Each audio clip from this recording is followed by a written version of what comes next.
எல்லாருக்கும் வணக்கம்.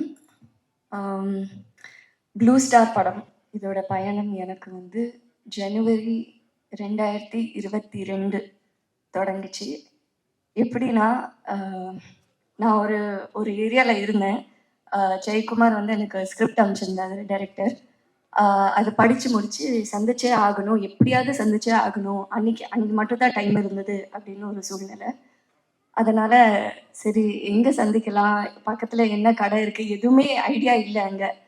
ஸோ நான் என்னோட என்ஃபீல்டை எடுத்து ஜெயக்குமார் சார் வந்து நடு ரோட்டில் வெயிட் பண்ணிட்டு இருந்தார். எனக்கு என்னோட பைக் எடுத்து நான் அவரை போய் பிக்கப் பண்ணி நாங்கள் 2 பேரும் ஒரு 15 நிமிஷம் பயணம் பக்கத்தில் இருந்து டீ கடை காஃபி ஷாப் ஏதாவது இருக்கா அப்படின்னு தேடி போய் உட்காந்து படத்தை பற்றி பேசணும்.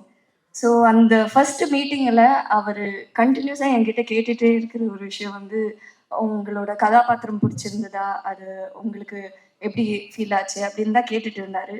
பட் எனக்கு இந்த படத்தை அந்த ஸ்கிரிப்டை படித்தோடனே முழுசாக அந்த கதை, அந்த வாழ்க்கை, அந்த வாழ்வியல், அதில் இருந்த எல்லா கதாபாத்திரம் அதுதான் ரொம்ப இம்பேக்ட் கொடுத்துச்சு.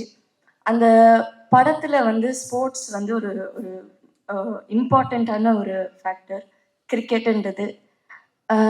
இன்னைக்கு என்னன்னா, ஏதாவது ஒரு விஷயத்துல இப்போ இந்த ட்ரெய்லர் எடுத்தாலே வச்சுக்கோங்களேன், நிறைய பேர் ஃபஸ்ட்டு சொன்னதே வந்து இது நான் இங்கே சொல்லியே தான் ஆகணும்.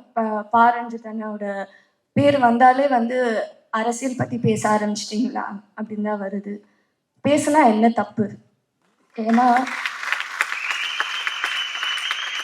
அவங்க எல்லாரும் அப்படி கேட்குற எல்லாரும் வந்து அவங்கக்கிட்டேயே கேட்குற வேண்டிய ஒரு கேள்வி, நம்ம போட்டிருக்கிற துணியிலேருந்து, குடிக்கிற தண்ணியிலேருந்து, சாப்பிட்ற சாப்பாடுலேருந்து எல்லாத்துலேயும் அரசியல் இருக்குது. அதை பற்றி பேசலைன்னா அது இல்லைன்னு அர்த்தம் கிடையாது. அதை பற்றி நீங்கள் இக்னோர் பண்ணுறீங்கன்னு தான் அர்த்தம். ஸோ அதனால இந்த படத்துலேயும் அரசியல் இருக்குங்க. நம்ம எடுக்கிற எல்லா படத்துலையும் அரசியல் இருக்குதான். அண்ட் ரஞ்சித் அண்ணா அவர் ப்ரொடியூஸ் பண்ணுற படம், அவர் டைரக்ட் பண்ணுற படத்தில் அவர் சொல்கிற விஷயங்கள் ரொம்ப முக்கியம். அந்த விதத்தில் எனக்கு என்னோட வாய்ஸ் நான் இந்த படத்தில் யூஸ் பண்ணுறது ரொம்ப பெருமையாக ஃபீல் பண்ணுறேன். அண்ட் அதுக்கு ஒரு பெரிய தேங்க்ஸ் டு அதியநாத்திரை. ஏன்னா முதல்ல அவரோட கதைக்கு தான் நான் போய் அவரை சந்தித்தேன். அப்புறம் அவர் சொன்னார், ஜெய் என்னோட தோழர் வந்து ஒரு படம் எடுக்கிறாரு அப்படின்னு சொல்லி நான் ஜெயக்குமாரை மீட் பண்ணேன். ஸோ கண்டிப்பாக இது ரொம்ப முக்கியமான ஒரு படம். தமிழ் பிரபா சொன்ன மாதிரி முக்கோணம், அரசியல், காதல் கலந்த எல்லா எல்லா விதமான ஒரு விஷயம் இருக்குது. வாழ்வியல், ஒரு ஃபீல் குட் ஃபிலிம் எல்லாமே பார்க்கலாம் இந்த படத்தில், நீங்கள் ஃபீல் பண்ணலாம். இன்னைக்கு இந்த மியூசிக் ஆடியோ லான்ச் நடக்கிறது வந்து ஒரு முக்கியமான நாள் நான் ஃபீல் பண்ணுறேன்.